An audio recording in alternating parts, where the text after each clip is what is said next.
जय श्रीराम. नमस्कार सगळ्यांना. आपला हा नवीन भाग. तर आपला लास्ट विषय चालू होता छाटणीचा. तर छाटणीमध्ये आपल्या झाडाच्या ज्या काड्या आहेत त्या 6 ते 8 इंचाच्या असल्या पाहिजेत. आणि दुसरी गोष्ट, ज्या फांद्या अशा बाहेर आलेल्या असतात तर त्या खालून वाकलेल्या आहेत बघा.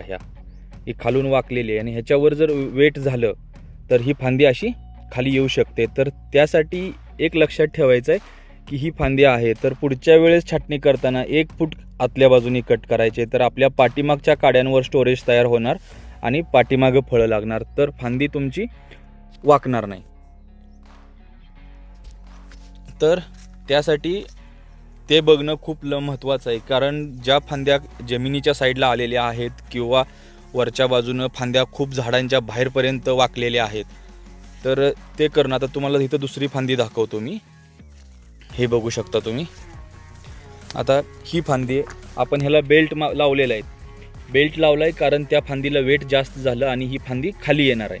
त्यासाठी ही फांदी अशी वर राहिली पाहिजे. तर पुढच्या वेळेस लक्षात ठेवायचं आहे की ही फांदी कट करताना थोडं आतल्या बाजूनी कट करायची आपल्याला, कारण ही खूप बाहेर आलेली आहे. बघा तुम्ही झाडाचा रेंज कुठे आहे बघा तुम्ही, आणि ती फांदी कुठं आली आहे. तर त्या झाडाच्या रेंजमध्ये असली पाहिजे आणि फांदी कट्ट्याच्या आत असली पाहिजे.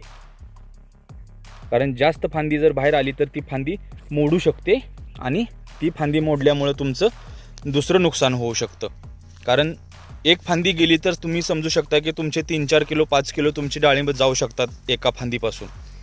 तर त्यासाठी छाटणी करताना खूप महत्त्व देणं गरजेचं आहे. आणि दुसरी गोष्ट म्हणजे आपण खोडातून खोडापासून जे बुडतळापासून जे आगारे काढतो, हे आगारे जे आहेत, तर हे आगारे काढणं पण खूप महत्त्वाचं असते.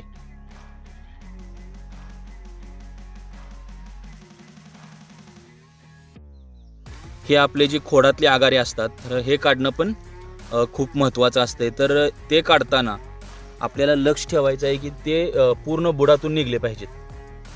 असं नाही की कट करून त्याचा थोडासा शेंडा खाली राहणार, तर तसं करायचं नाही. तर ते पूर्णपणे निघलं पाहिजे. तर ते पूर्ण निघलं तर तिथून दुसरा फुटवा फुटणार नाही. तर ह्या अशा प्रकारे आपल्याला छाटणी करायची आहे. काडी 6 ते 8 इंच असली पाहिजे. आणि जी आगाऱ्याच्या काड्या आहेत, हिरव्या काड्या ज्या असतात, तर त्या काढून टाकायच्या.